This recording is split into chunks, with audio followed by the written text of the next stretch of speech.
starving. I wasn't hungry, and now I'm starving, and I know you've got your thing coming up pretty soon. I'm gonna eat a little bit of tamale casserole.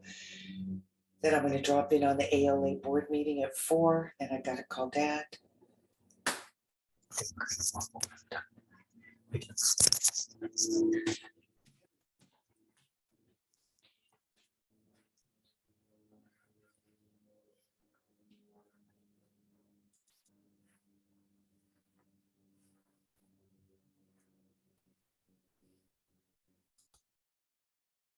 And if Denali ends up getting, Denali is at Hongwanji Mission School, and she's also the after school coordinator. And yesterday they had a awful day trying to get kids connected with their parents after school. And she was hoping it wasn't going to happen today, but here she is. Yay. This is awesome. We've got a full house. Nice. Okay. Hi, Denali. Yay. Glad you could join us. Oh, she's not connected yet. Hi, Denali. Good to see you. Okay. So, Robert and Ann, looks like we can get started. We've got everybody. Okay. Terrific. Hang on. I'm going to share my screen, and Robert, we do have the video, right? So I'm going to be turning on the video element to that. So, yeah.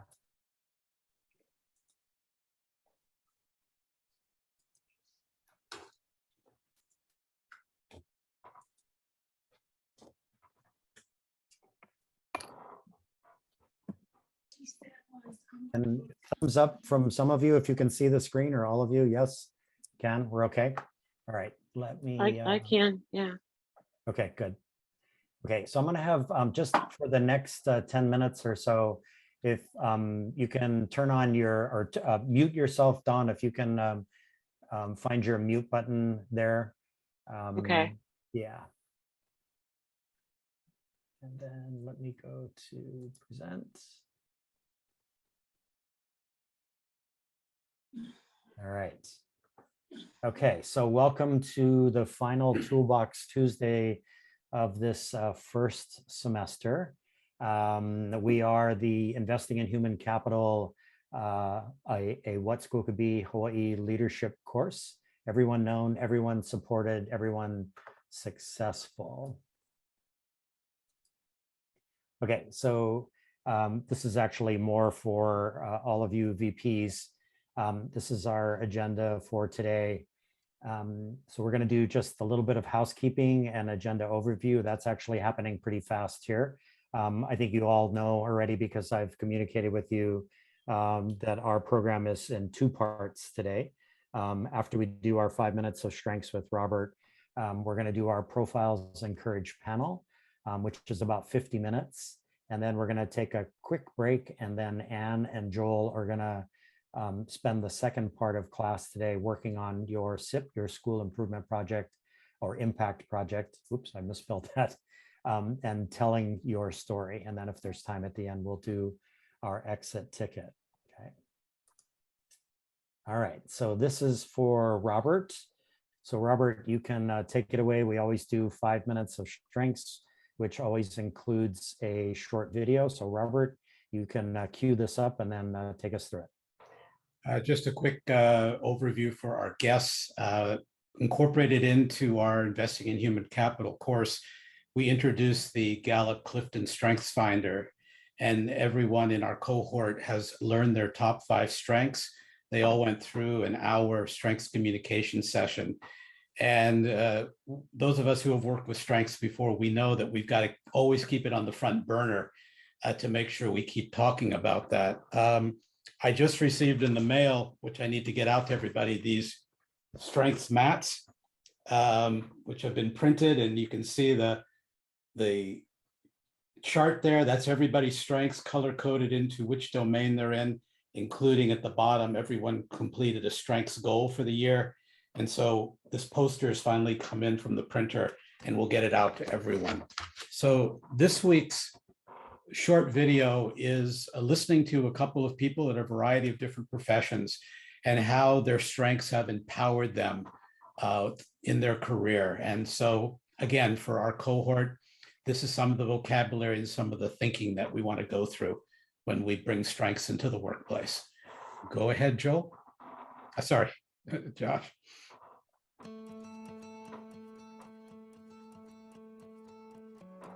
Professionally, it literally changed the course of my career. In my previous role, my manager and I were butting heads. My performance reviews were not glowing. I was constantly frustrated, being told to kind of sit in the corner and don't challenge the status quo and just, why can't you just sit there and get your work done? And the company that I worked with decided to embrace strengths across the organization, so they put everybody through it. I took the StrengthsFinder assessment for the first time, and my top 5 just, they nailed it. And it was like, oh, well, this is why I'm so frustrated. I was in a role where progress was slow in coming, and, you know, being an activator, I want to get things done. Achiever, I want to get things done. So it was literally, I'm like, I'm in the wrong role. And I even said to my boss, I'm like, I'm never going to be successful here. This isn't ever going to be anywhere where I'm happy. And it was the only time that I ever posted for another position. So he wanted somebody very specifically to balance him out and be, you know, the yang to his yin. And we worked together for 3.5 years. We built a team that was based on strengths to support and complement the center leaders. So we had 4 centers across the country, very different leadership styles, very different cultures. So we leveraged strengths to identify people that would work well with those individuals. And that just, it was probably the best team experience I've ever had, the best management experience I've ever had, the most fun I've ever had at work, because I was clicking on all cylinders. So that literally changed the course of my career, and I've embraced it ever since. It's how I was raised to be a manager, and I've done it ever since. So for various points in my career, I would describe who I am, and my language was around the work that I did for an organization. StrengthsFinders opened up my understanding of the connection between my purpose and who I am and the strengths that I have been given, my superpowers, to really understand that it's not work that I do, it is really my fulfillment of purpose.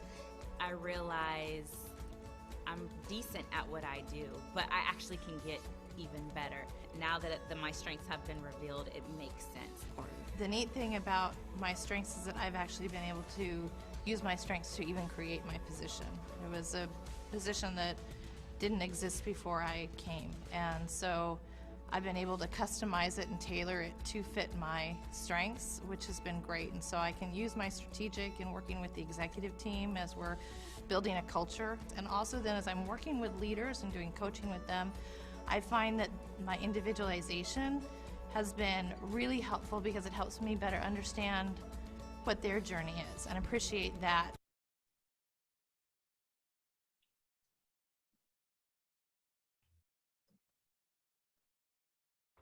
You're gonna follow up, Robert? Yeah, I think it cut out a little early, but it's fine. Yeah. I love the fact that you may have heard one of the people there. We talk about strengths, talents, but the other word we've used is superpower. And it was great to hear somebody there describe her strengths as her superpowers. And the more that you get in touch with your top 5, you'll see that they go beyond just a strength or a talent, but become one of your identifiers. That's something you do so extremely well, knowing that there are millions of people that don't have the same subset of strengths that you have. So I hope that was helpful, and we'll see you next time for another 5 minutes of strengths. Awesome. Thank you, Robert. Let's see if I can. There we go. Okay, so in a minute, I'm going to stop sharing so that we're back all together on screen again. But we're going to introduce this panel, and it is called our Profiles in Courage. And Robert, I think that since you came up with the idea of Profiles in Courage, I think it should be you who actually reads this paragraph and introduces the concept. Take it away, Robert. Well, I think as you're reading what you see on the screen, when we talked about some of the things we wanted to do in this course, investing in human capital, working through our impact projects, and bringing our cohort in the same room with incredible people who have in their own way, impacted their school and their community. When it came for this moment to bring you together, the panel, we talked about, well, what does it take to really bring about change? What does it take to impact the community, especially when the community might not even be ready for it? What character traits or values does it take? And immediately I went back to my time as a kid and thought about this book that I had to read when I was in elementary school called Profiles in Courage. And as you've all been working up against the challenges you've had in your schools, especially over the last 2 years, the word that came to mind was courage. And John F. Kennedy wrote this book about United States senators that bucked the system, that did things that were not popular at the time. And for every person, it was a profile in courage. So panel, that's what we called you. And every time we bring our cohort in the presence of greatness, and we have a great group of people today. They saw you in Josser's film, and Paul, your reputation precedes you. We called this session Profiles in Courage, and John F. Kennedy said, and I will read the quote, "The stories of past courage can define that ingredient. They can teach, they can offer hope, they can provide inspiration. And each one of you that Josh is going to introduce now have provided incredible inspiration for your community, but most important for the greatest part of your community, your students who are going to inherit this planet and do greatness themselves." So over to you, Josh. Profiles in Courage. Thank you, Robert. Okay, so in the interest of time, I'm going to actually just leave this up on screen for a second and do the quick introductions. So coming to us from Ohio, we have Don Maines, who's the former principal at Molokai Middle School. And I don't know if all of you know, but Molokai Middle and Molokai High School are essentially the same campus. And so in the lower right-hand corner is Katina Suarez, who's the principal currently at Molokai High School. Her story is a truly remarkable one. She's a graduate of Molokai High School who ultimately worked her way back to Molokai to become the principal of Molokai High School. And we heard a part of that story in the film that I made. Then we also have Shannon Gu, who's the principal at Haheone Elementary School in Hawaii Kai. And in the film, his section where he was speaking the most was the public exhibition of learning section. And we have Melissa Spiegens. We've actually seen Melissa's clip in the Innovation Playlist film twice now, because we showed it early on as an example of a school impact project, and then they saw the whole film again. And Melissa's vice principal, as you know, Serena, is in the cohort with you. And then we have Paul Turnbull, who's the president at Mid-Pacific Institute. We wanted to continue this conversation amongst public, private, and charter. And we have all three in our cohort, and we have public and private here in our panel. And Paul actually has quite an interesting history that traces back to Santa Barbara, and ultimately even further back to Canada. And so I'm going to stop sharing my screen now, and we'll bring everybody back into the frame again. And our panelists received a screenshot of the, well, actually, I guess let me go back and share again. Sorry, my fault. Let me share again, because I want you to actually see the questions that we asked them to address. Yeah, sorry. So I sent a screenshot of this to our panelists in advance. And these are the 8 questions that we thought that they could consider as they present to you an example of a school impact project that they designed, they developed, they implemented, and ultimately saw success with. And so I won't read through the questions because we'll be going through them over and over again as we do these presentations.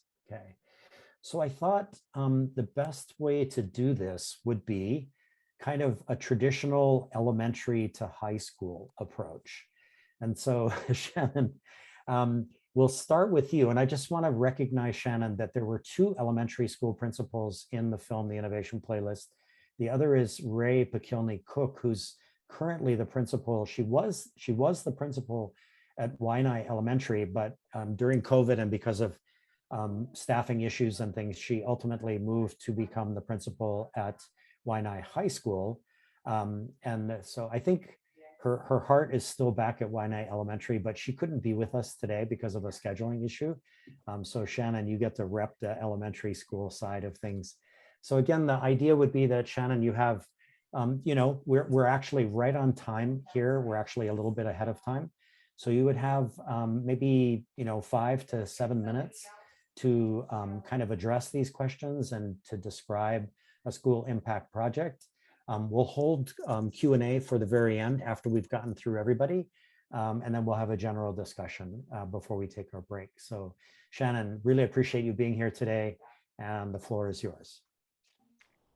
Okay, thanks so much. I didn't really prepare, just speaking from the heart, but I do know Haheone was showcased as far as their public display of work.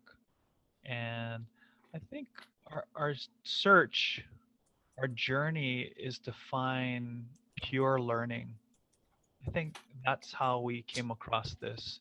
And we are an IB school, or an international baccalaureate school. So there are certain components. We feel like IB is cutting edge. So they share with us different strategies we feel relates to pure learning. And so in that pursuit is assessment and authentic assessment. We feel that public display of work gives us that opportunity.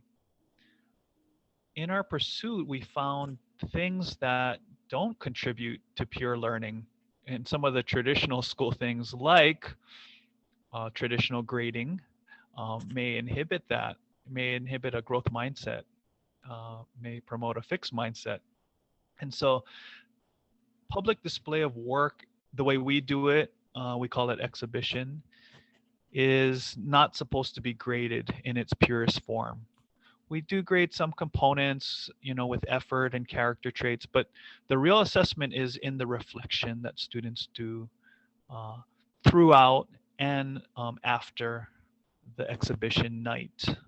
And so just to explain a little bit about exhibition, you might have seen in the film, but students work for 2 or 3 months, on a project that stems from something they feel compassionate about. They want to change something in the community to make it better. And so they get together and they organically form small groups of 2, 3, or 4 students working together on this project. And each one is taking their own journey, even though on the same team. So it is the same topic, but one student might say, we're working on homelessness, but really homelessness impacts, community activities like sports. And so that student might take it in that way and try to impact that, and try to, let's say, do a fundraiser to help homeless around parks, things like that. And then another student might go in a different way and try to gather donations to donate to the IHS. And so there's some meandering of learning throughout this exhibition journey. And so they truly try to find their compassion. They try to grow their attributes. We've talked about the learner profile a lot. And so that's the true assessment. So, Ken O'Connor says assessment of learning, assessment for learning. Well, this assessment is learning. And so we like to hold this. And during the pandemic, we have even expanded this. So students may be doing a year-long exhibition project instead of just 2 or 3 months. And in the film, I talked a little bit about how doing something like this, compared to traditional work where you get a grade, a year from now, they're not going to remember that. But these type of projects in exhibition that's tied to the heart, that's what they're going to remember. And when they remember that, it replays in their head over and over again. And that learning continues. And that attribute of compassion will continue and grow. Yeah. I think when you try to assess how well we did, that's the difficult challenge, because everybody wants a metric.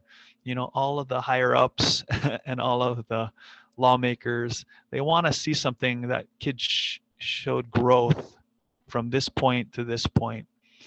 Well, it's hard to measure attributes. Even as adults, sometimes I find myself, I'm not as empathetic as I should be. So am I getting an F? Sure, but I'm growing, I'm reflecting. And so I think this is more of an organic journey and not just some measure of learning. So it's very different. So the other things that we found are obstacles besides grades might even be report cards. That might inhibit growth because parents sometimes are not our advocates in the right way. They want those grades. They want to be able to use it to say the kid is ready for the next level of school. Other things that might not be might be obstacles are even standards. If we're so focused on coverage of standards, that might inhibit depth of growth in a certain area. Approaches to learning, we use a lot of them, and like research skills and things like that. And if somebody's passionate about something, they're going to grow their research skills tremendously because they are pursuing it with intrinsic motivation. And that's where the gold is. Because if we can get to that point where they're intrinsically motivated, man, they're going to continue learning without us present. So they're going to be successful after they leave us in school instead of just being successful in school. I've seen too many kids try to learn the game of school, be successful, get an A, and they're just done after that. They're just like, I'm tired. Shannon, how did you, this is one of the questions that we had laid out.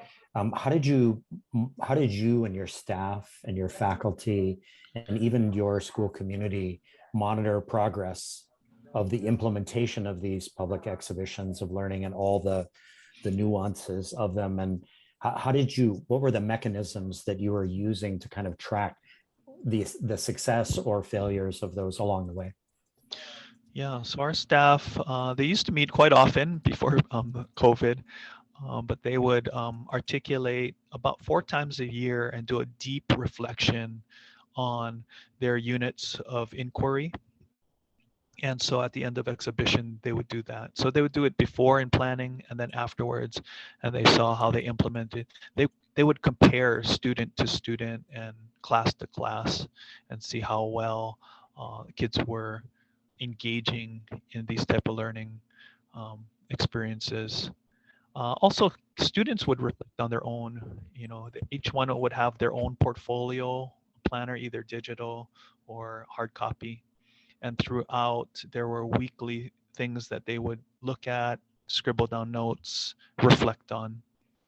And they pinpointed 3 attributes that they wanted to grow in. And so they selected that and they wove that into their reflection. Got it. Yeah. Okay. That's great. We will, this perfect timing, we'll see if there are additional questions at the end, Shannon. Okay, great. And Shannon, because you talk so much about reflection, I think it's a perfect segue to Melissa Spijans at Waimea, because I know that that's something that's super important to her as well, relentless reflection, right, Melissa? So why don't we jump to you and have you take your block of time here to describe your project, if you will. My goodness. I have been principal at Waimea Canyon Middle School for a little over 8 years. And when I first came here, and my passion is middle school learners. When I first came here, the students just didn't seem very excited about learning. So my principal mentor at the time was Daryl Galera. I've had the immense opportunity to work with amazing mentors who just kind of happened, right? So he was always asking me, well, why not, right? Tell me more about your thoughts. So that kind of developed into meeting somebody called Bob Lenz, and he is PBL Works. And then I was working a lot with a district personnel called Lisa Morales. And pieces just started falling into place. We had the movie showing at the Waimea Theater. And all of a sudden, I thought maybe 10 of my teachers might show, but a lot of community and parents and teachers from other schools showed as well. And it started this impetus about, well, how do we get students more engaged? And how can we change what we normally do? Because what we normally do wasn't working that well, right? Students weren't excelling. They weren't at a high proficiency rate. So it kind of evolved more and more and more. We started with our first week of innovation in 16-17, where we stopped school the last week of school, when most classrooms are packing up books. There's a lot of movies in secondary school. A lot of very boring events happened. And we decided, nope, we're not going to do that this year. We're going to do a week of innovation where everything stops and teachers put out a project that they would like to do for one full week, and then they'll have an exhibition of it. So once again, that was teacher driven. The following year, we did another week of innovation, and that was more student driven. And then it comes to the point where we decide we really need more of this than just a week. And that's when the idea of 20% time came into being. 20% time was taken after the Google model, which I think was originally from IBM. But basically, Google for a long time gave 20% of a worker's work week to a passion that they wanted to investigate. So based on that, we came up with 20% time. We built it into our schedule, which was monumental for a public secondary school. We found an ACCN code that worked, and we decided that there would not also be grades in this, right? We continued on with 20% time, had a schedule change the following year. In 20% time, we then decided, let's look at the global goals from the United Nations. And we put that as the framework of what our students would be doing during 20% time. That evolved into where we had actual student panels come and say, there's 17 global goals. Maybe we're going to eliminate 2 or 3 because they're just not that pertainable to a middle school thought process. So that panel decided which 17 we'd look at. Then there was student first choice. They chose, a lot of choices were for below water and on land, a lot of the very obvious ones. And then the teachers had their choices to what their global goal interest was. We try to always pair the teacher and the student with like interests. That evolved into our first exhibition. So during this time, we are mixing student passion or choice with the 20% time, getting the umbrella of the global goals, but also interweaving it with PBL. At the end of it, there were certain non-negotiables for 20% time. One was that it wasn't graded. That's hard to find in a traditional secondary school as ACCN, but we found it. We were very happy with that. There were also the non-negotiables that there would be a presentation of learning that's modeled after PBL. There would also be a public exhibition, and we did that. And at every class, every time 20% met, which was every day, there would be 10 minutes developed and dedicated to something called Hansei. And Hansei for us was relentless reflection. And originally it was a standard form for all students. It developed into the following years, teachers deciding on what type of Hansei that they wanted to do with their class. We worked more and more on that, and we developed another exhibition. And we also came around to saying, this is so important to our school that we need to dedicate a full teacher position to doing what is important, which are the deeper learning competencies. So we got a deeper learning coach, which happens to be on this current meeting, which was Serena Cox, who is now my vice principal. Serena and I worked a lot together. A lot of it was Serena doing the very tedious things of how do we get the schedules going? How do we actually invite the community? How is it going to run?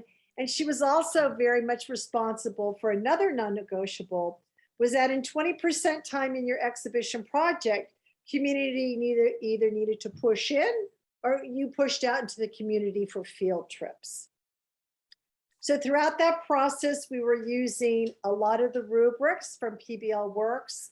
Our presentation of learning was based on the creativity rubric for 6-8. We morphed that. And the actual exhibition was on the presentation qualities. So it was a softer, do you know how to present your project?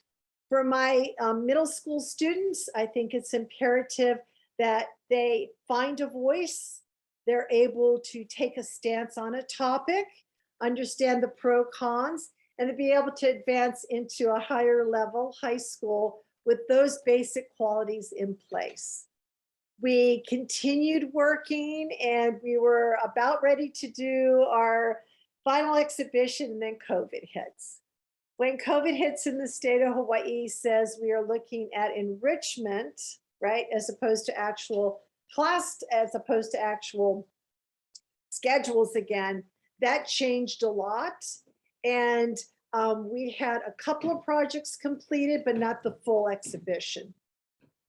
The following year, when we're in COVID again, and a lot of us are virtual, it's kind of morphed now from the 20% everybody every day into an elective called Genius Hour.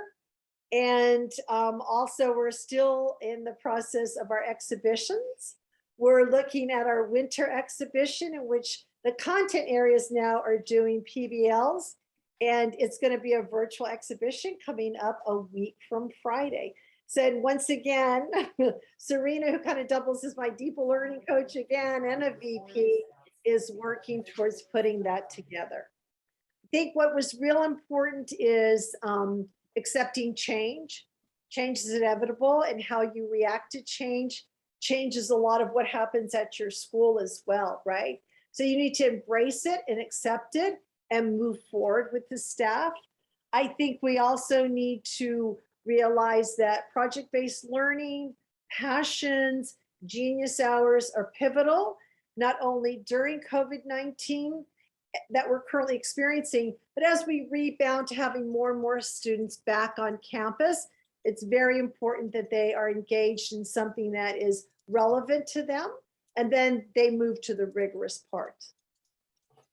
Melissa, we're okay on time, so I want to ask you one question here before we move to Dawn, who's the other middle school principal. So one of the things that we're working with our VPs on is, as they develop their project, we're emphasizing that they develop a team that helps and works with them, and that's actually, there's a strengths component to that as well.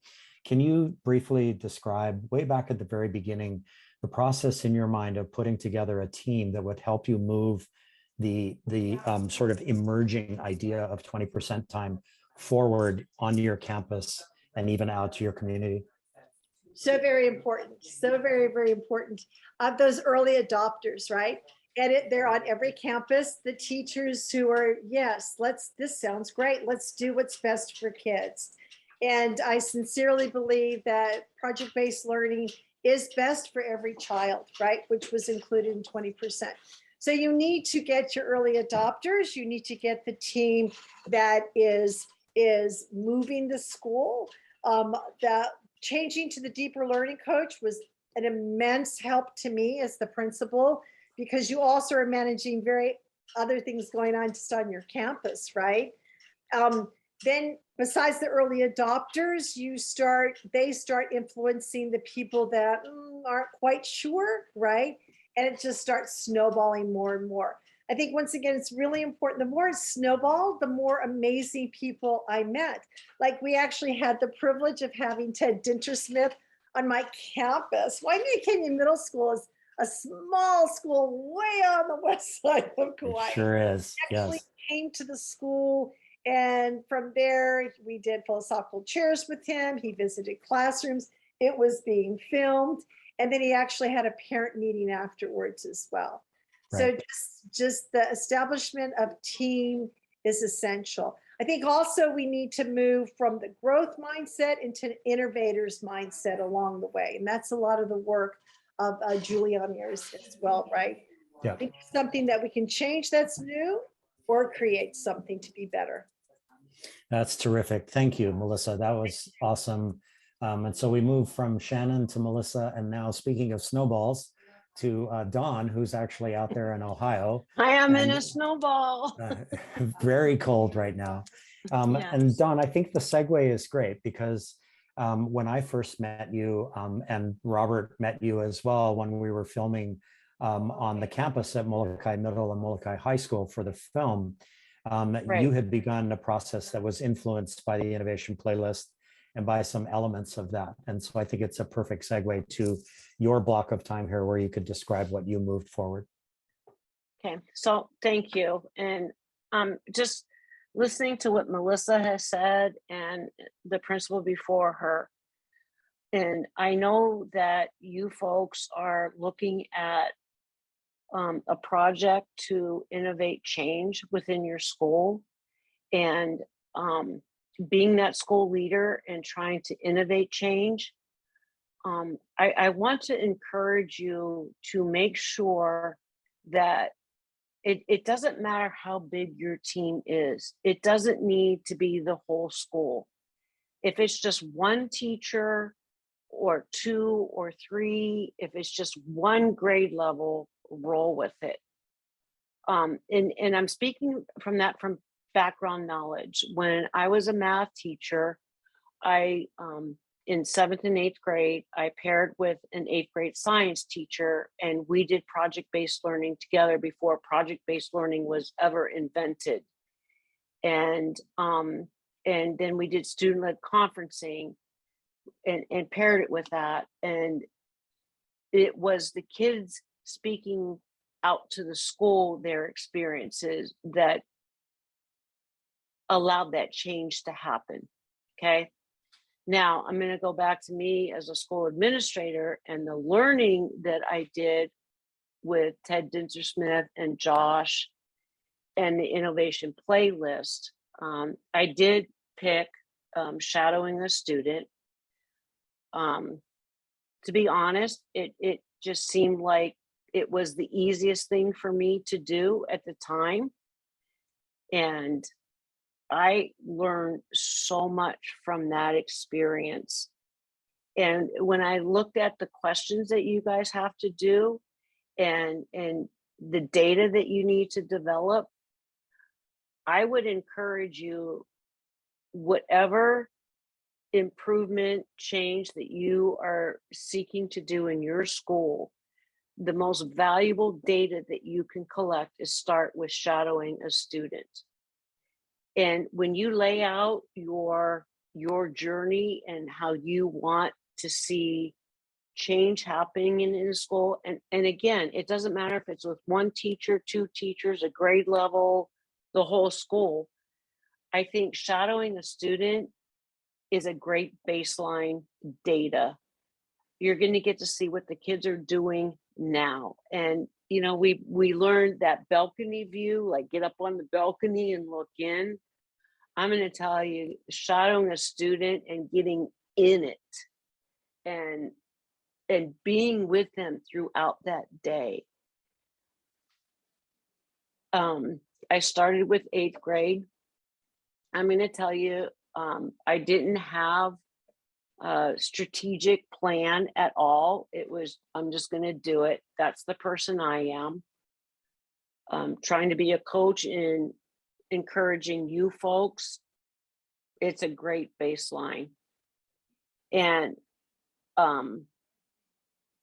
you have to really, that data that you get, what I didn't do was reflect with the teachers what I learned. I just reflected with myself. And I brought Robert in to kind of, because everybody was so disconnected, and I felt that this is what needed to happen. It failed miserably. And I didn't share the data. And so again, the team that you pick to implement your project, there has to be trust, and it has to be a team, and they're going to have to be willing to listen, hear, and understand what your learning is. The other thing I learned from shadowing a student, so I did 8th grade and I did 7th grade. That was the middle school. Teachers wanted to start implementing shadowing a student too, to learn. Again, there's that trust. Teachers have to be able to trust each other to be able to be in their classroom, another teacher in somebody else's classroom. The thing is you have to behave like a student, not a teacher. And your reflection, and again, both former speakers, reflection is everything. If you want to learn, you need to reflect. And so again, why did I want to start shadowing a student? Okay, my passion is professional development. And I've been in education, I've been to professional development, and I'm going to say 98% of the time, it doesn't get into the classroom. You go to these great professional developments and you go back and change is hard. So you just keep doing what you've been doing. And so Molokai is really involved in ILT, Instructional Leadership Team. And part of me shadowing a student was to see how well it's being implemented in the classrooms. Again, change is hard. And as an administrator, you can do your classroom walkthroughs for 5 to 10 minutes. I'm going to tell you, you get a dog and pony show. But when you are in that classroom for the full time, when you saw in that innovation playlist, and what Ted did say is teachers will adapt really fast into their style of teaching. And I did get to see that. Yes, the first 5 to 10 minutes, it could be, what does she want to see? What do I need to do? But within 10 minutes, they're doing what they're used to doing. And that is where your strong data comes through. So it's, again, I want to go back to one of your data points that I would strongly encourage is shadowing a student. I picked an 8th grade student and was thoroughly disappointed. She abandoned me. I had to run her down. When they did when Sea Riders did the film, thank God it was a 7th grade student that was like really cool, and he didn't abandon me. So it looked good in the film. I did want to do a special education student, ran out of time, but it's a good qualitative, quantitative data piece for you. And I would suggest at the beginning, in the middle, and the end to see if you can document your improvements. And I hope I had so much to say, but it's just. That's good. It's great, Dawn. And it's a perfect place. I mean, your position within the lineup here as we go from elementary and up through middle, it seems like the imperative to know whether or not your professional development that you're sending your faculty to is actually sticking and is sustaining itself. And I remember very clearly when we interviewed you, that was one of the points, and we actually kept that in the film, is that you were a little shocked, frankly, to find out the extent to which it was not. And Right. So that data is important, right? Yeah. It is. And it's like whether you're a VP at an elementary school, middle school, or high school, like working with your principal, what change would you like to see happen? And again, it's baby steps. Don't bite off more than is necessary. Again, when all your professional development, I can't remember the tiers, to be honest with you. I want to say 20% is like really on board, ready to move. You got like 70% is like, I'm going to wait and see what happens. And you got like 10% it's like, I'm never going to do that. You got to find that top tier that's ready to move and want to move and are passionate. And that's what you work with. Yep. And you're echoing exactly what Melissa said about getting your your early adopters on board, and that's a great, Exactly. yeah. Yeah. Two quick Yeah.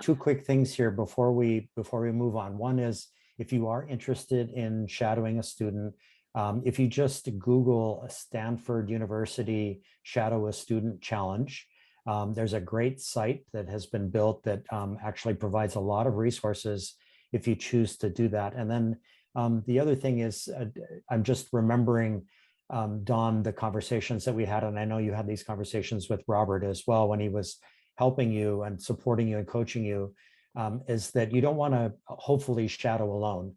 It's best if you do it with a number of other people at the same time, or at least that you have a group of people that you can reflect with once you're done a shadowing experience, because it can be pretty emotional and difficult, and you just want that reflection community, that network of people to do that with. So yeah, that's great, Dawn. Yeah. And Josh, thank you for saying that, because I did do it alone and reflected alone and planned my next steps with Robert, and it actually blew up in my face. So you do want, and I'm not sure it would be with somebody, I mean, you have to reflect on that and who you want to shadow with. I think if I had to do it over again, I would pick, principals and vice principals from other schools. Yeah. Yeah. And then it's have peer-to-peer. Yeah. Yeah. Exactly. Yeah. Yeah. That's awesome. Okay, Dawn, thank you. And then reflect the learning with your teachers. I mean, I think the thing that I didn't do was tell the teachers why I was doing it. Yeah. Exactly. Okay, terrific. Yeah, thank you. Yeah, absolutely. Thank you. And so it really makes sense, I think, at this point then to continue on with Katina, because Katina and Dawn were working side by side for a number of years at Molokai High and Molokai Middle, and they were experiencing some of the same things together and communicating together. So Katina, tell us about, or share with us what you wanted to share today about moving a project forward, and then also with a nod to what Shannon has already talked about and what Melissa has already talked about, and Dawn as well. Yeah, so your block of time is now. Okay, well, first off, I just want to say, I don't know if you can see it. Of course you can't. You can't. It's a picture of JFK. Sorry, with my filter, you can't see it, but it's on my wall. It's a picture of JFK that I keep that says, "Would you go against the crowd to do what is right?" So, oh, how perfect is that? I know, I wish you could see it, but then you'd see my messy office if I turned off my filter. So, and before I forget later, I do want to say the single most, like, it takes one day to shadow a student. It's the single most powerful tool. I absolutely believe in it. I've done it 4 times, I believe. And I've learned the most doing that, just one day, and you'll get so much perspective. So if you crunch for time, pick that. Okay, so going back to what I was supposed to talk about, the problem that I had, so coming into my school, I guess I need to give you some context. Because of my background, I was able to kind of accelerate some change, of course, until we hit COVID. So to provide just a little bit of context, I'm at Molokai High School. I was a student here, but I didn't graduate from here. I actually got my GED because school was so terrible. Short version, I left. It was not safe. It was not a good learning environment. I left, but I promised I would go back one day and make it a better place. So I went back, I went to college and everything, came back, I got my GED, then went to college, came back as a school counselor, worked for several years here, but I was only making change one student at a time. And it was really when there was a big push, NCLB was coming out and everything was test, reading and math. And I was trying to push some social things. Just the school wasn't ready for that change, and administration had to be on board, and they really weren't. They were focused where they needed to be at that time, which was reading and math. So I was like, the only way I'm going to make the change I want is to become an administrator myself. And so I went back and went to charter school, went through a sizzle program and all of that, and came back. Everything kind of just aligned because I became the principal of this school at the right time when Ted Ditchersmith and Josh were getting involved with our schools and Canoe Complex. And it was just, everything was aligned. And so I came back with the focus partially of safety, just improving the learning environment and the school climate. But also when I came in, we were on the bottom. So, you know, Honzu Magazine does the ranking every year. They haven't done it lately, probably after the last couple of lashings, but we were always on the bottom. You know, it was like us and Y&I and Nanakuli are competing for like, who's going to be at the bottom this year? And so it really had been that way from the NCLB times when I was here 20 years ago. And still we were on the bottom. And so it was like, how do we can't change our proficiency levels. We've brought in all these fancy speakers and, you know, fancy companies to consult with, and we're still on the bottom. So why don't we just stop trying to meet their criteria and their measurement system, and let's value other things that we are good at, things that we can excel at. Yes, we still need to do reading and math, but let's try a different measure. And that was kind of the lens that I was coming from. We're not going to meet those traditional measures. What can we do differently? And so we have a lot. We're rich here on Molokai and a lot of other resources that other places don't. And so my focus is really celebrating our kids and wanting them to feel good about the things that they were good at, which again, was not necessarily reading and math. And at that time we had things like robotics that were kind of taking off, getting a little bit of national recognition for things like that, but it still wasn't necessarily measurable in school. So my goal was really, how do we create a measure that will emphasize these other gifts and talents that our kids have while still teaching them reading and math? And so one of the ways that we did that, in conjunction with working with the Innovation Playlist and Josh and all of them, was creating a profile of a Molokai graduate.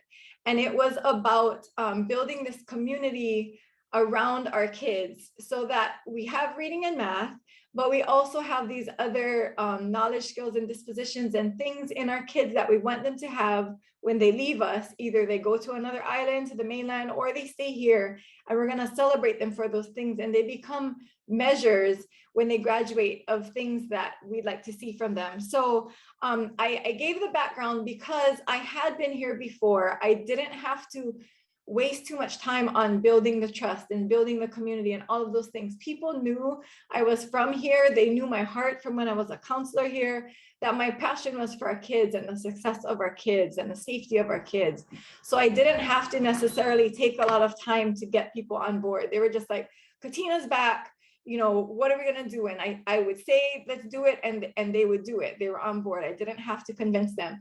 What I did have to do to convince people was our community. We still had, even though we weren't that great at it, our community still believed in, my kid needs to go to college to be successful. My kid needs A's on the report card to be successful. You know, some of the things that Shannon Cappy was talking about earlier, those traditional measures.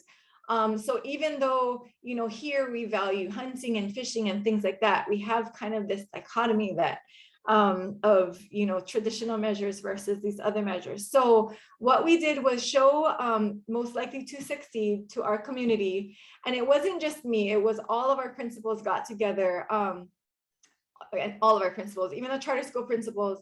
And we got together and we each picked a few people to invite. I want to say 5 or 10. We picked key members of the community to invite to the showing of the film. We invited clergy, politicians, different Native Hawaiian organizations. We have a high population of Native Hawaiians. All of the schools, private, public, charter, everybody, representatives from those schools. And we did it on a waiver day when we didn't have students in school. So we showed it to our school community educators, and then at night we showed it to our larger community of these people that we invited, and we had a dinner and a discussion around this film. And so it was kind of our jumping off point to change and just kind of instill that sense of urgency that I already had with everyone else. And so all of our educators, everyone knew that change needed to happen. They just didn't know how or exactly what, because like I said, we've tried all of these things, these fancy speakers, these companies that cost hundreds of thousands of dollars, and they're still not successful in getting our kids reading and math scores up. So anyway, we met that way, and it kind of became a tradition. So every January now, it was January of 2019, I believe was the first year. we just asked the question, knowledge, skills, and dispositions, and what were the things and strengths and talents you would like to see our kids come away with, and had those discussions, gathered all this information. Then we took it mobile and we went, you can watch Mobilize in Your Community, just shout out to that, because that's a part of that as well. But our group went to, we went to community events, we went to the supermarket, we put out surveys, we put in a newspaper, and just gathering this information from our community. Like, we want to see change. You know, what do you want to see our graduates be and look like and be able to do? And so getting our community on board that way. Then a year passes, we narrowed down these knowledge, skills, dispositions, characteristics, and presented again to the community, this time saying, look, this is what we got. This is kind of the skeleton of it. Now, who's going to volunteer and who's going to help our kids get there and to be these things? And so that was kind of we need your help to get them there. And so we got people to volunteer, you know, funding, internships, guest speakers, and things like that, whatever they could do to help get on board. So over the next year, so it's like an iterative process. Like, it's still not done. We are not done, but we've narrowed it down to about 8 characteristics. So another year passes, we present an almost final version. And then COVID hits, of course, and craziness unfolds. But then we revisit it again this summer, again with our school community and our complex. And this time we worked with the charter schools, who are Hawaiian focused charter schools, because again, we're like 80% Native Hawaiian. And so now we're working on merging what they're working on and what we're working on, and kind of having these concentric circles of things that we like to see our kids be able to do and be when they graduate. So again, it's still not completely done. The other thing that we're working on at our school and the elementary schools as well is kind of adapting it to their level, and then indicators of those knowledge, skills, and characteristics, so that when our kids do graduate, how are they showing those things? One of the things that came out of this whole initiative, for lack of a better word, I know people hate that word, was that our school is moving towards academies. We were able to train everyone in project-based learning. So everyone's gone through PBL Works and has that background, and that was kind of our baby step to moving towards academies. So next fall, we're starting with that. So basically 4 periods will be dedicated to interdisciplinary projects in our school. And so that's super exciting. And that's where we're pulling in our community again, with how are you going to help our kids get these internships done, or working with our community college, and what classes or certifications can we offer our kids in these particular career areas. So again, it's just always adapting and changing. One last thing I just want to add that we did as a springboard to this was the specific knowledge, skills, and dispositions we wanted, you know, as Aloha Aina, collaboration, communication, financial literacy, problem solving, all of those things. And so we realized that we're in an AVID school. We were in AVID school, but we weren't doing it with fidelity. We were offering like an elective to a few kids and, you know, sprinkling these strategies, but nobody was really invested. And so I said, if we're going to be an AVID school, we're going all in. And so what we've developed into over this year is we actually got a grant, and we did a pilot project, and we have a different schedule this year. We have 1 period a day. Our advisory has become an AVID for credit, and all students are taking AVID as an elective school-wide. And so in AVID, if you're familiar with it, they're learning a lot of those things, the collaboration, the public speaking, the perseverance, college skills, testing skills. But in that, because it's advisory and it is our own, we're embedding things like community service projects that focus on Aloha Aina. They're learning Ha, and our entire school is doing an Oli. They actually have to write reflections, back to reflections, on our profile of a Molokai graduate. So how in AVID are you learning to do these things? And then at the end of their senior year, they're reflecting on how they're able to reach those knowledge, skills, and dispositions. So it all kind of is coming full circle. But again, I guess one of the things I want to emphasize is just change is an iterative process. You're not going to get it the first time. You're not going to get it the second time. And even when you do, you think you got it, the world or technology or something will change and you'll have to revise again. So yeah, that's kind of a summary of all of that. Thank you, Katina. I can say with great certainty that Ted and I were the antithesis of a fancy consulting company. We were just a couple of ragamuffin dudes showing up on Molokai. So that's pretty funny.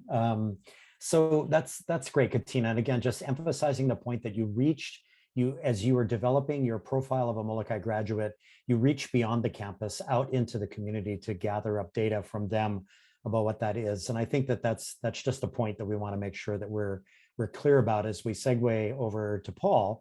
And so thanks, Katina, that was great. So finally, we have Paul Turnbull from Mid-Pacific Institute, but Paul occupies an interesting position because he's been in administration at very high levels in both public and private in California as a superintendent in the Santa Barbara School District, and then here in Hawaii as the head of an independent school. So Paul, you have a nice block of time here to take us through whatever you think would be an appropriate story that reveals the process of developing a school impact project and maybe some of the bumps and bruises that happen along the way. Sure. Well, thanks, Josh. It's nice to meet everybody. And yeah, a good story can't be a good story unless it truly was an epic failure that should be, there should be songs written about how horrible the actual thing was. So I'll save you the off-key singing that I'll no doubt ruin your sleep with. A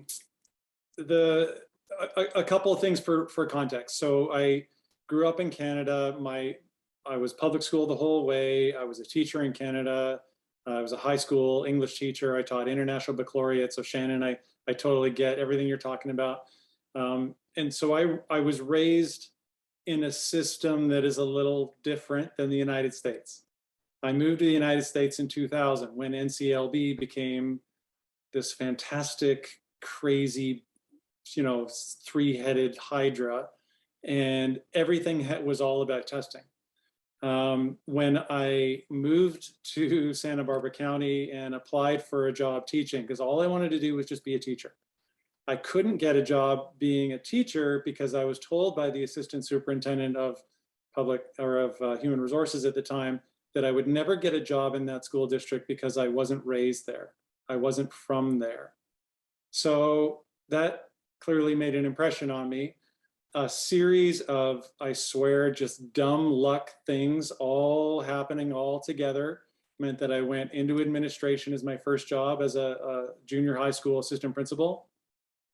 Then I ended up becoming the principal of that same school 2 years later. And then I ended up becoming the principal of Santa Barbara High School, the district's flagship school, 2 years after that. And 1 year after that, or 2 years after that, I ended up becoming that assistant superintendent's colleague. So in 7 years, she and I were able to look at each other and we were able to make a tacit agreement that perhaps we would never tell somebody we didn't know there was no chance of hiring that person again, because you don't know what kind of talent is walking in the door. So as a leader, I've actually, because of that personal experience, always looked for non-traditional individuals. And it doesn't mean that it's always going to work out, but we shouldn't write those individuals off.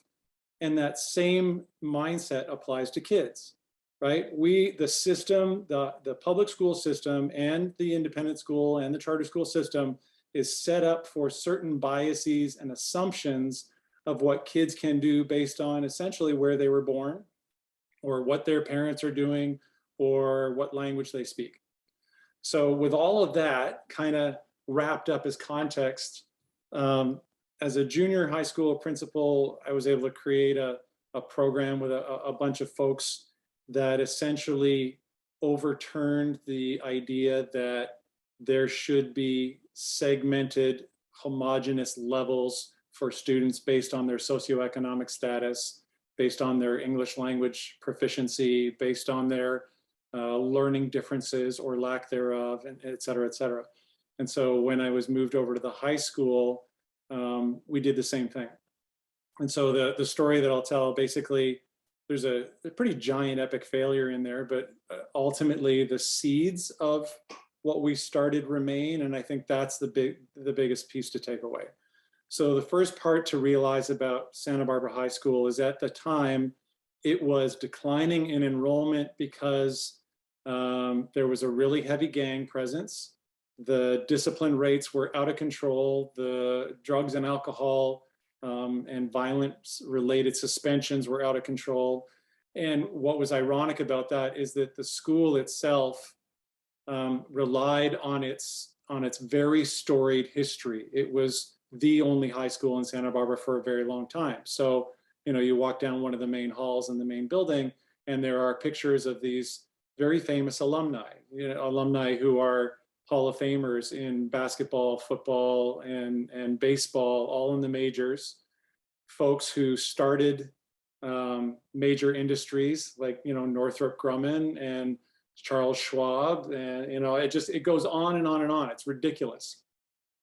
But all those faces were from a certain era when there were no other choices, and when the socioeconomic issue that started pressing into the community didn't exist. So we had kids in classrooms, in the same classroom, that could have been in one of two different gangs, and from a neighborhood just probably about 3/4 of a mile away as the crow flies, where kids were literally Oprah's neighbor. So you have kids whose families own islands in Greece sitting beside kids who are hot bunking in one-bedroom apartments with 3 families.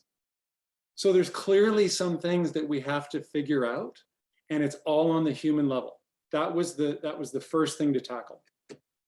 So rather than create a program, we, meaning the leadership team that I put together at the school, we decided to try to break the system from the inside out. And the way that we did that was by first looking at the fact that it was a very stratified system.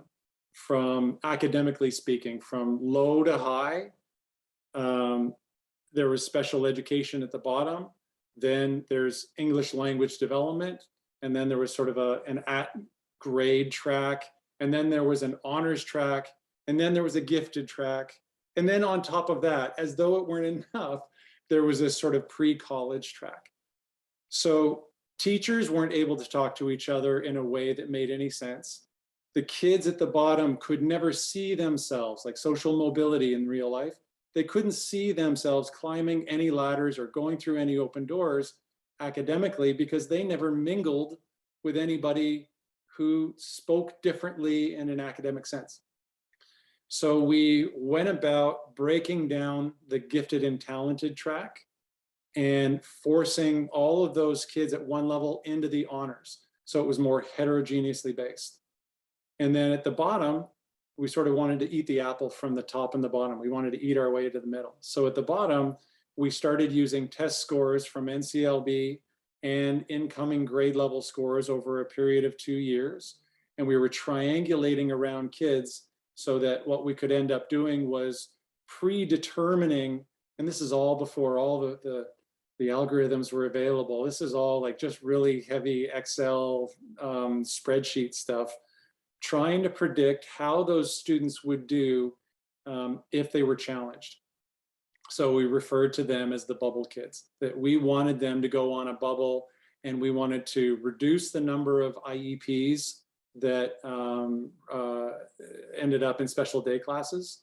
We wanted to reduce the number of suspensions that were all about language issues, not about actual behavioral issues. And we wanted to reduce the number of kids being identified as special ed because, again, it was language. And part of the way that we did that was find out that in math, for example, the Algebra 1 conundrum with English language students is just perpetual. So we created a bridge program in math with Spanish-speaking teachers. Oh, by the way, so the English language predominantly was Spanish. A lot of, the Latinx community was pretty large. The Title I community was very prevalent. And so we found Spanish-speaking teachers who would be willing to teach math over the course of the year and the summer. And we created essentially a bridge math program where kids were able to go into Algebra 2 having had language support classes all the way through. And then at the same time, remember we said we pushed GATE down into honors, that college track, APs, all of those things. Our version of breaking that open was to slowly, silently start reducing some of the AP classes that were being taught and increase the number of early college classes that were being taught. So remember, this is almost 20 years ago. And I became a student of the California Education Code, which I don't recommend. It's the most boring set of texts you'll ever read. But in there, I found a couple of rules that allowed us basically to start teaching those college classes on our campus with our faculty. We didn't have to play by the college rules. So I got a community college president to agree that they would start identifying our teachers with master's degrees in certain subjects as adjunct faculty. And it worked within the union sort of parameters as well. And we ended up with something like, by the end, 26 different community college classes on campus taught by our teachers. The kids knew those teachers, so it was safe, right? They felt welcome. They felt like they belonged and it was okay. And we created academies that, you know, that Katina, you just talked about academies. And so we had 5 different academies, arts-based, multimedia-based, and green-based. So, you know, think greenhouses and that kind of thing. And they were for Title I kids. And again, the upper socioeconomic status parents were banging down the doors because they knew that ultimately that was an access route to college and to better colleges. And we just said, no, you can't. This is all about Title I. This is all about early access. This is all about making sure that we have kids who feel like that social mobility, that they should have a feeling that is their, not their right, but it is something they can work for. They should experience it before they leave a safe place like high school. So all of those things started gaining traction. And then, man, oh man, did it blow up. It got ugly. So I was called out to the board meeting one night, and I discovered that there were a couple of board members who lived in the, we'll call it Oprah's neighborhood. They didn't live on the east side where a couple of other board members lived. And I walked into this board meeting, there were 200 people. The room doesn't hold 200 people. And I was asked to describe what this program was, so I did. And basically the headline was, as you can imagine, you are getting rid of all the good stuff for what I will say is, you know, for our students of wealth and who happen also to be 95% white. And you are forcing these children, you know, these poor lily white children into these rooms with kids who don't look like them. How can you do that? And so the headline ended up not being opportunity and access. The headline ended up being, you know, Turnbull destroys gifted and talented program. So I literally, at one point in the school year, had to drive home different ways because I was being followed. It got insane.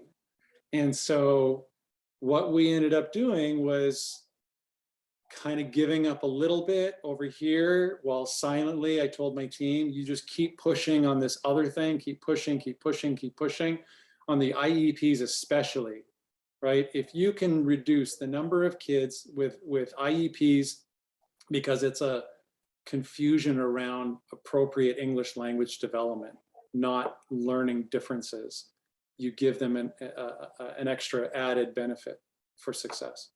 And so we kept pushing on all of that stuff. But yeah, man, the union was brought in and they were sold a bill of goods. The community was sold a bill of goods. It got really ugly really fast. That's quite a story, Paul, and extremely relevant to everybody here as they begin to move forward with their school impact projects. And I really appreciate you sharing that with us here. And so thank you, Paul. That's great. And thank you to Katina and Shannon and Melissa and Don way out there in Ohio.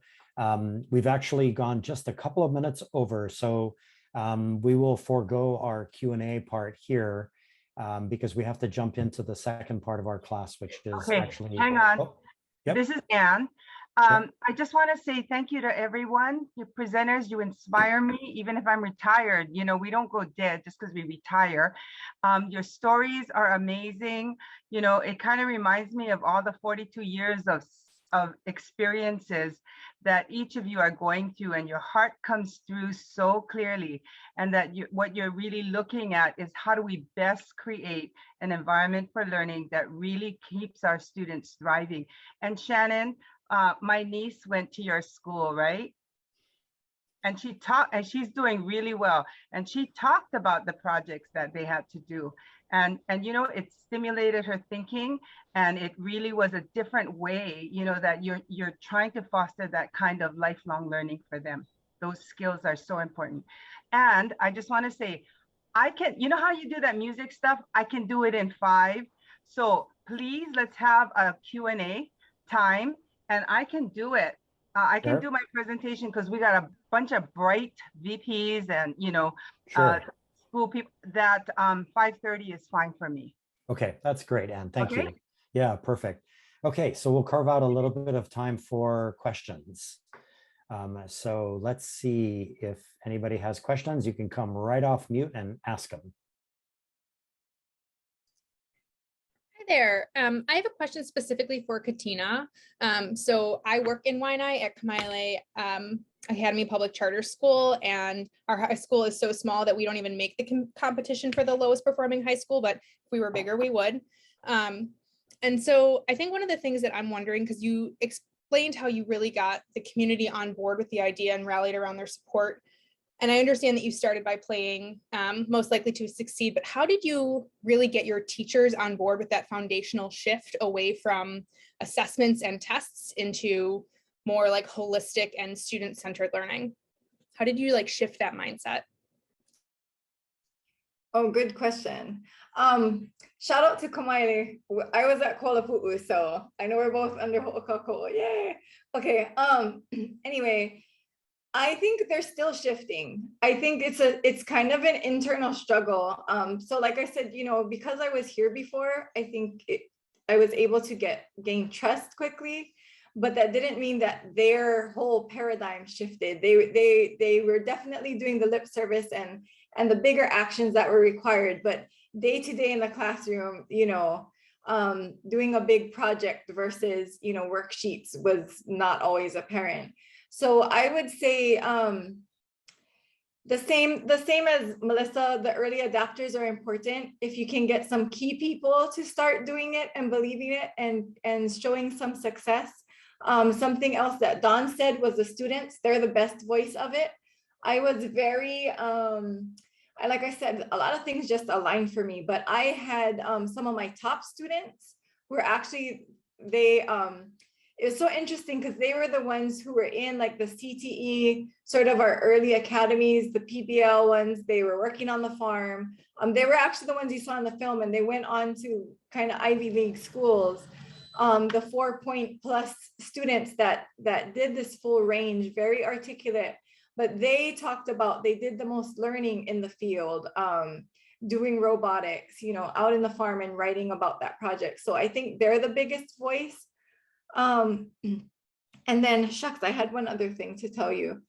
But I think it is just like Don said, not everybody is gonna get on board. And I definitely don't have everyone perfectly aligned little soldiers either.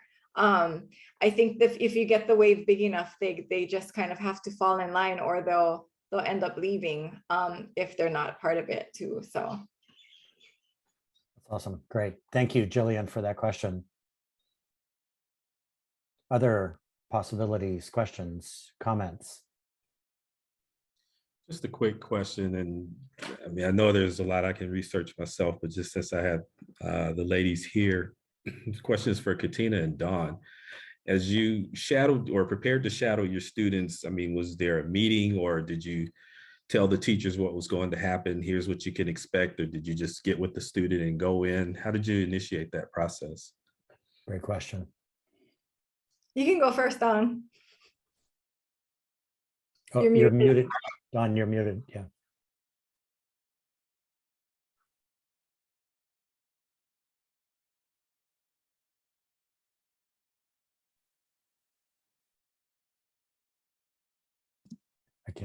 I can't unmute her from here. Katina, maybe you can go.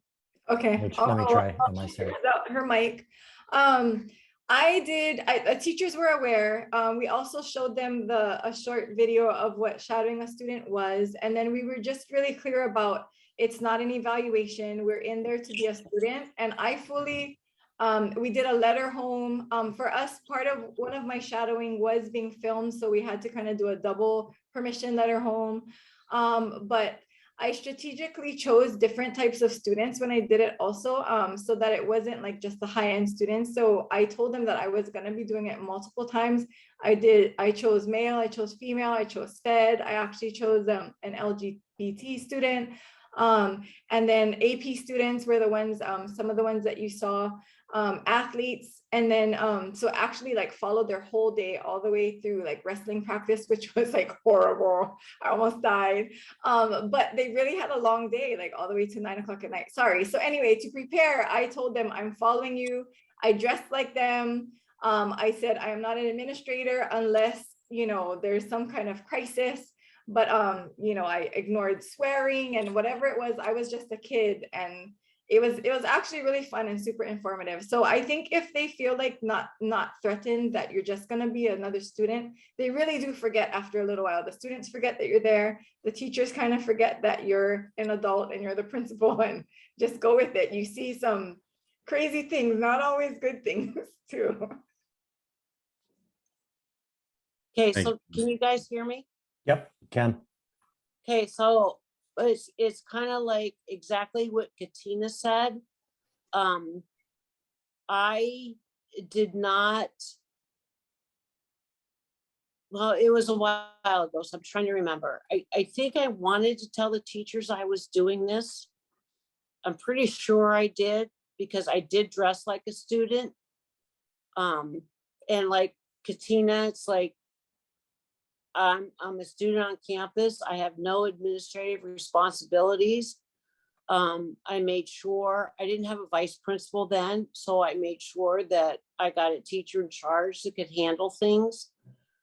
I want to remember, like at recess, there were some things that I saw that weren't supposed to be there, but it was like, nope, I'm just a student. I can't call the students out on it. I have to be a student and not, the principal going, hey, you can't do that. Yeah. I'm one of those people that I just take a risk and see what happens afterwards. So I want to say, knowing that about me, because I am a learner, it would just be, I let the 8th grade teachers know when I was doing it. I let the 7th grade teachers know when I was doing it, and that was it. I didn't give them any specifics in what I was looking for or why I was doing it. It's just, I'm going to be a student for the day. And I hope that answered your question. That's great, Don. And Barry, I put the link into the chat to the Stanford D School Shadow a Student Challenge. That's been around for quite a while now. And I think it used to be kind of an annual thing that they put up for people. But I think it's an ongoing process now that continues out of the D School as well. Yeah. Well, if I was still administrator, I would schedule shadowing a student a lot. Yeah. And I would reflect on why I was doing that. And again, I think I would bring in other administrators and converse with them as to what I was looking for, and then reflect with them, and then have my own personal reflection. And I would be more transparent with the staff. That's great. Awesome. Thank you, Don. Yep. Okay. And if no one has questions, you could probably share your insights or things that, you thought were really amazing and new for you by listening to all of our wonderful administrators. Oh, yeah. If you guys don't mind. Go for it. And I was kind of struck by what Paul stated earlier about how the system has these biases and assumptions. And I think because it also applies to what I heard from everyone.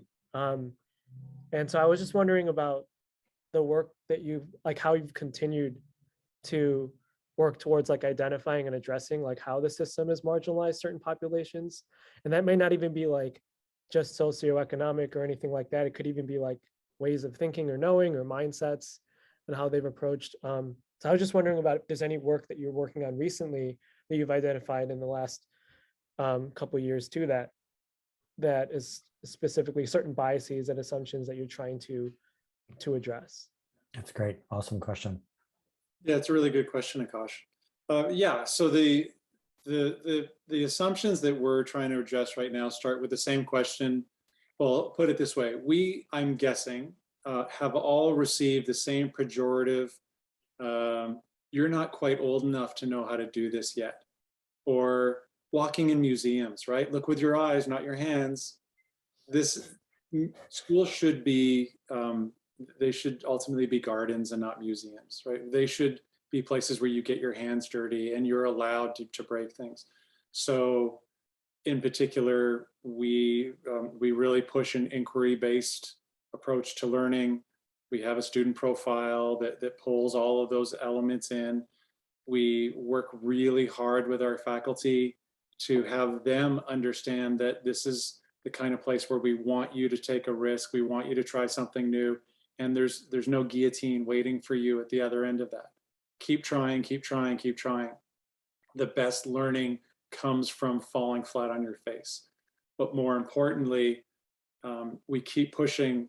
I personally believe in pushing two things. Student voice, first of all. How do the students tell you that this is actually important to them? And how are you helping them show that what they're learning is important to life?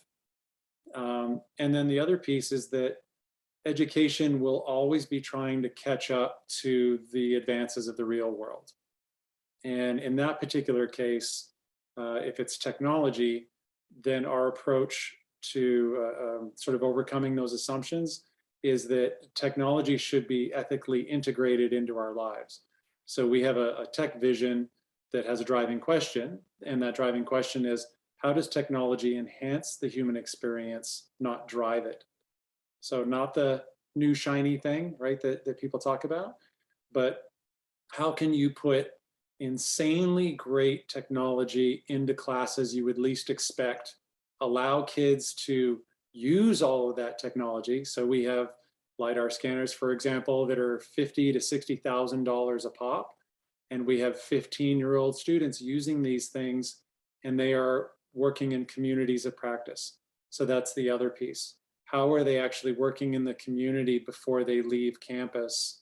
And how are we adjusting both parent and teacher mindsets to understand that if you're doing something in the community, and maybe it's an internship, or maybe you're being taught how to develop your own company right now, and all of those things, if they veer ever so slightly from the traditional 4-year college path, that it shouldn't be a thing that we should be afraid of.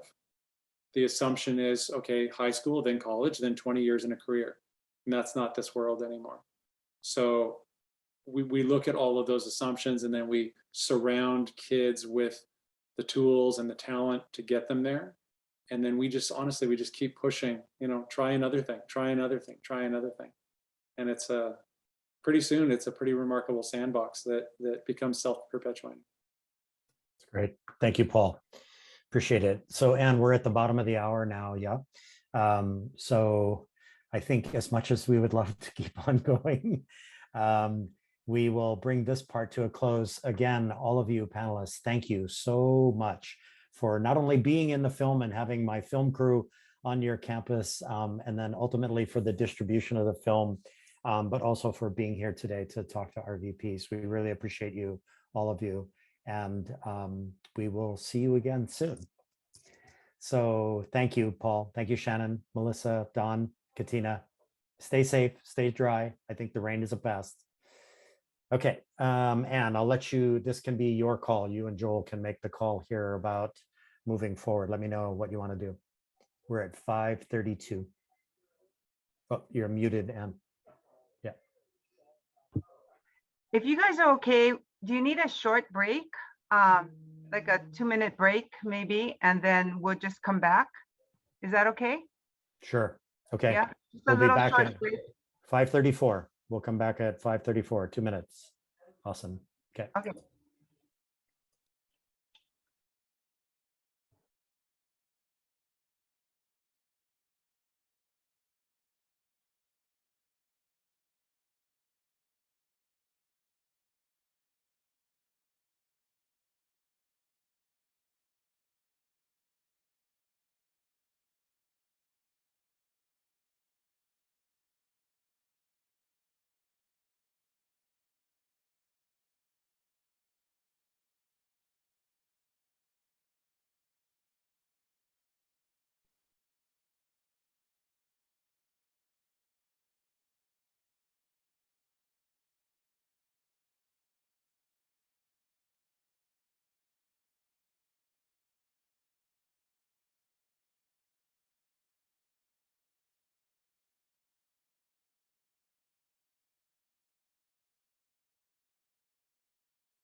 Gosh, that was a great question. Thank you.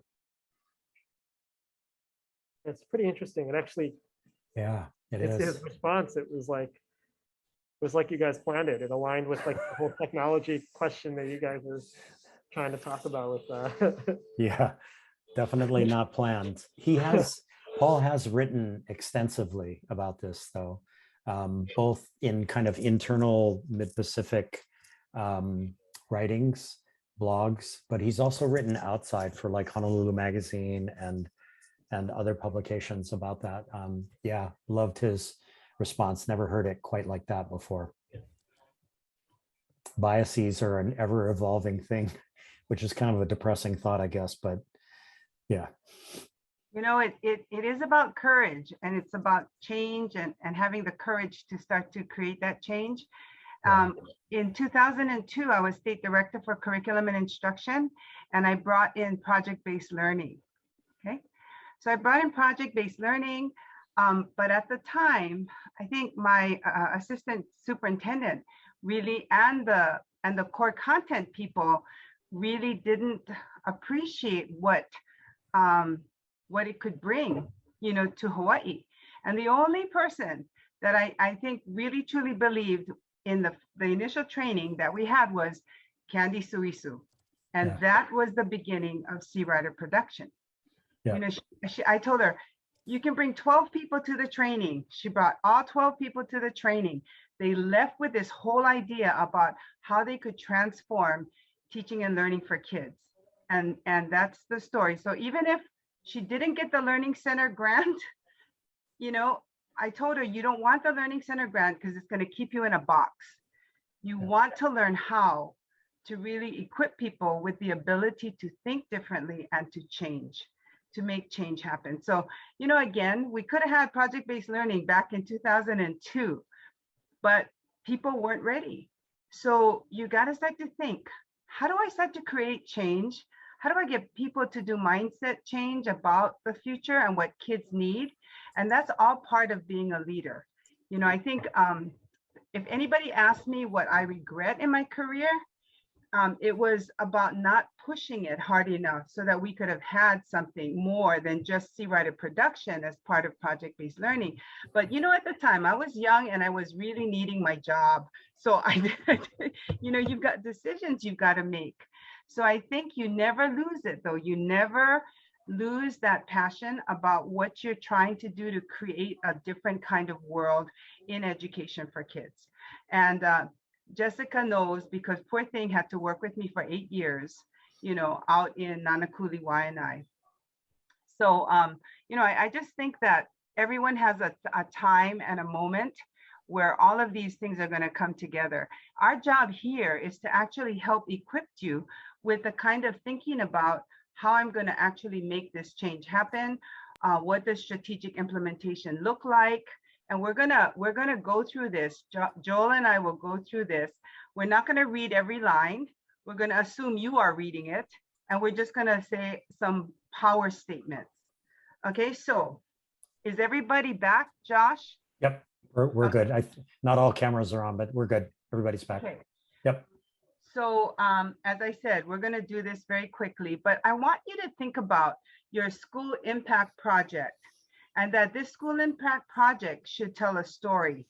And you know, when you went to school and then you said, okay, you got a favorite story that you like, whether it was in elementary school, The Little Train That Could, or you had another story, you know that there was a setting around the story. So in your own SIP, your school, your setting, the situations, you've got characters, you've got students that you've got to deal with, you've got teachers. And then you have a plot, right? Okay, so what would that plot be in terms of the setting of your school, the characters? What kinds of things are we looking at in the dynamics of what's occurring? Now, you are the protagonist, okay? Everybody knows what protagonist is, right? And be careful, because I see your face, Ken. I might ask you. If you were to look at who the protagonist is, what are they responsible for, right? They're facing challenges in the story. And so that challenge is that conflict. So for example, you want to get to your girlfriend's house, but there's a big storm. That's a conflict. So what you're trying to do now is, how do I resolve that conflict so I can get to my girlfriend's house? That's the next part of the story, is then how did I take strategic action to be able to resolve that conflict? And then you think about it. So what was really important about this story? Put it in the context of your SIP, okay? Your school, the people in your school community, the kinds of issues they have to deal with. That if you say that there's low academic performance or there's behavior issues, what kind of strategic action will we take in order to resolve or get us to our goal? And then, so what is the theme, or what is important about the story? Is it about teamwork? Is it about everyone being on the same page? Is it about the courage to lead? So when you start to think about your project, this becomes the story. This becomes how you're really taking this sense of urgency about an issue at your school, and then creating that opportunity to resolve that issue, and then telling the story about it through evidence, through data, to different things that can actually let people know this is what happened, this is how it evolved, and these are the things that we learned from it. Okay, next. Okay, so Joel, this is everybody. kind of, So I think what's important here is what's in blue. The cycle that you're looking at is probably similar to other cycles of continuous improvement you've seen. But what we wanted to do was really lay out clearly for you, when you don't start with a vision, when you don't start with a clear set of goals or objectives, people will be confused. So I think all of you have a reason for doing your project, and that reason or that vision will help wrap the whole project together and that story together, and it reduces the confusion. Second thing that I've talked to you about and working with each of you on is having an action plan. An action plan is simply the recipe for how to do your project. You want to write your action plan down, because without it, you'll have false starts. Also, if you don't have an action plan, you won't be able to share your story as well, and other people won't be able to replicate it. The process data over on the left side, Anne and I've talked about that a few times. That's collecting the information about the participation throughout the project, the number of teachers who came to the training, the number of students who participated, the intervention that you did. Describing that process, collecting data along the way is really important, so you can analyze and then eventually somebody could repeat or learn from your work. And then finally, Anne and I've also tried to hit home this idea of the impact data or the outcome data.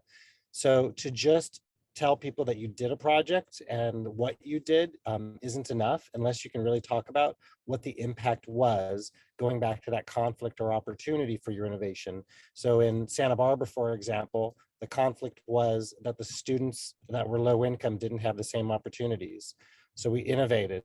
Then what's the impact? We'd want to look at graduation data. We'd want to look at college going data. Did it make an impact on those low income students in a positive way?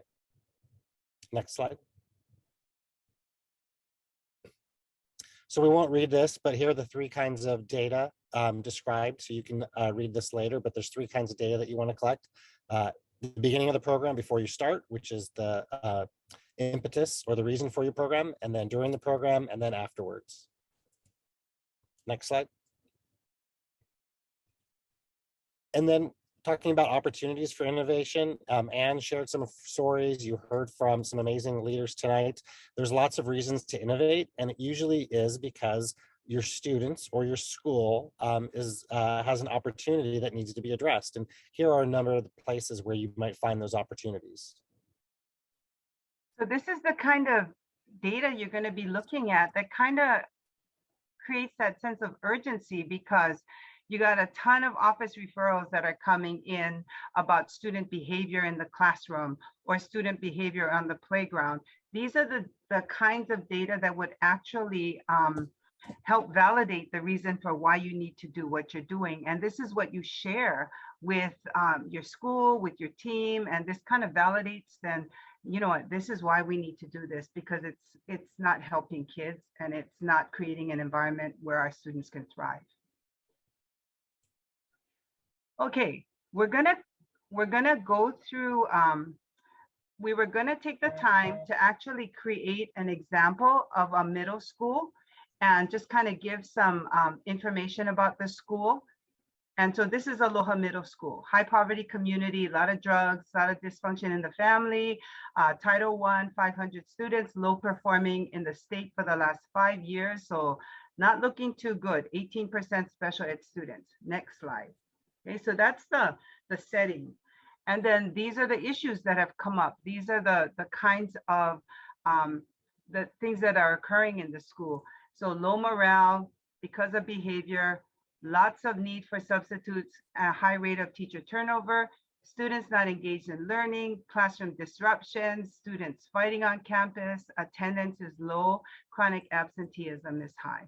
So it's kind of like that, who wants to go be principal of this school kind of situation, right? So you got to think there are lots of issues here that are going on in the school. Next.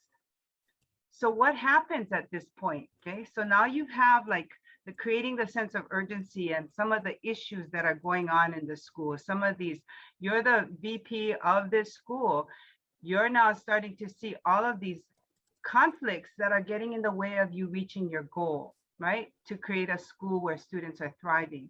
So here's some of the things that you may think about as strategies to address the issues, okay? And these are the things that you may be thinking about in some of your own ideas about how to transform schools that have issues like this. So you can see where many of these strategies are things that you probably have talked about at your school itself. And some of our leaders today actually talked about professional development, student voice, parent and community training, etc. So these are strategies to address the issues. You guys can probably pick one as part of your impact project, you know, and then start to look at how do we implement that one strategy that can actually show a difference for kids. Next. We were going to do this just to kind of get like what baseline data is. And so I had asked Jillian to kind of just give us a little bit of what she has in terms of her her issue at the school that created the sense of urgency, and what was the baseline data that gave you the need to measure this this issue at your school. So Jillian, really quick. Yeah, so some of the baseline data that I looked at was like iReady diagnostic scores for some academic, some phonics reading data, some attendance data. But then what I really have been diving into is the Panorama student and parent like feedback data, because I'm focusing a lot on engagement and working with Anne, realizing that like I can't just tell the story of my like engagement focused project through academic data because there could be a million factors there. So what we're really looking at is the student engagement questions on the Panorama survey specifically. I'm also looking at like referral numbers and some of our like cell walkthrough tool collection. And then I myself will be using a walkthrough tool that's focused on engagement strategies that Anne like shared a template for, and I've kind of tweaked for my project. And I did that all of last week to generate that baseline data because the teachers aren't really diving into their new schedule until this week. So that's where I'm at. So the what your project is about is trying to increase student academics in reading, performance in reading in 3rd grade.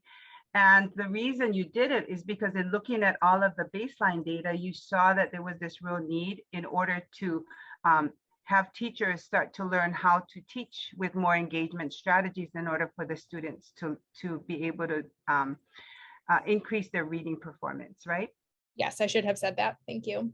Okay, no, very good. So that's kind of that idea of what's your baseline data that really created that sense of urgency to start on this project or to validate why you're doing this project. Okay. Next. Okay, skip. Okay, so what we were going to do when we thought we had more time was actually put you in 2 groups and actually have you do exactly what Jillian did. You know, just to start talking about baseline data that I have for my project. Here's what I'm looking at in terms of process data, which is kind of like Jillian's looking at her Panorama data and doing some surveys to see how students and teachers are reacting to the change in engagement strategies. And then just talk about, so what are you going to look at in terms of outcome data? What do you want to see? But we don't have time today. So I just want you to think about it, you know, like, are you able to give an elevator speech that will do that for you? That elevator speech that says, here's my problem, here's the reason why my baseline data is showing this. Here's the kind of thing that I will do to create process data to monitor implementation, and the outcome data for students will be measured like this. Okay, so imagine we went through that process, but if at any time when I call you, because I'm going to be checking in with you again before January 4th, this is what I'm going to ask you about. So get your elevator speech ready for me, okay? Then it'll be like a 5-minute conversation. Okay, great. Next. Joel? Joel, you're on mute. Hi, we created this table for you, which you can put in your favorite software. You can do it in Word or Excel or Google Sheets, anything that might work for you. But we wanted you to be able to track your data starting now, to track what was the opportunity data that led you to this innovation. Collect your process data, start listing the data here, the amount of engagement that you're having, and then the other process data, and then start listing what impact data you're going to be collecting, even if you don't have those numbers yet, which you don't, you won't have those for a few months, but start putting in here the titles of those data sources and then the specific data, especially in column 1 right now, and begin to do that in column 2. Next slide.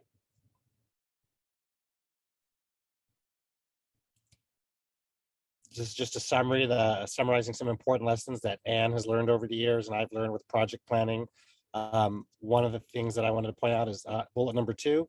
Don't be afraid to share your data with people. It builds that shared ownership. It helps people understand the why, and it helps people understand their impact on the programs that are happening at your school, especially if you're going to be innovating again later.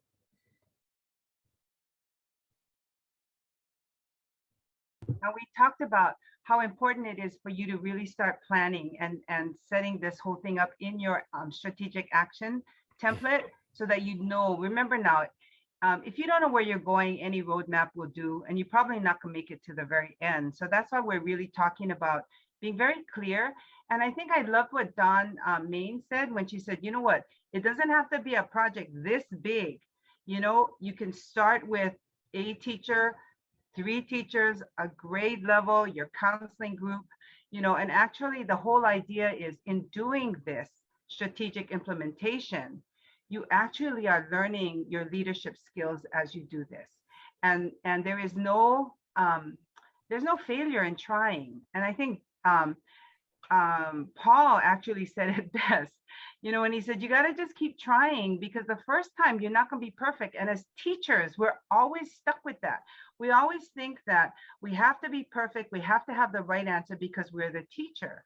But as an administrator, a lot of teachers actually had me change my thinking, because it really was about how we work together to make something happen, and to get that buy-in is a real strong leadership skill. Okay, next slide. So when you're finished with this project, you're going to be able to tell your story. You're going to be able to see the governor in the elevator, and you're going to be able to tell your story about how education needs to change. And here's the evidence behind it. I've done it. I had the courage to create the change, and here are the results. And we still need to continue moving forward. Use your blog to be part of that reflection. You know, it doesn't have to be, I've done this and this and this. It has to be that moment of reflection when you had an aha moment. That your blog can be all about that, what you learned about yourself, what you learned about others, and that your dashboard is really going to be able to tell that story for you. And when we talk about the data and the conflict is really the issue that you want to overcome in order to reach your goal. Okay, so you want to be able to provide the evidence, talk about what was done, and then be able to say, this is how we did it, and this is how we did it together. So really, I think what we're trying to do at this point is just check in with you to be sure that you have the information you need.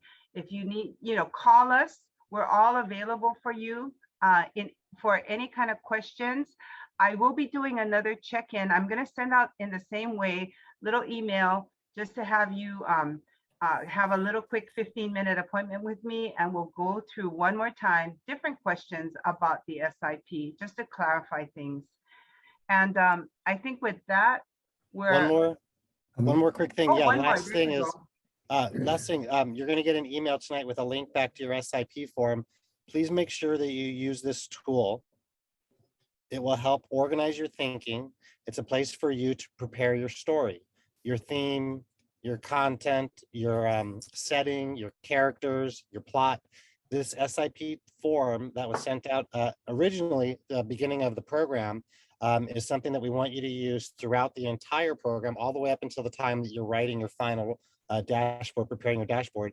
And when you use this, it's going to help you because it's going to organize all the pieces of your story.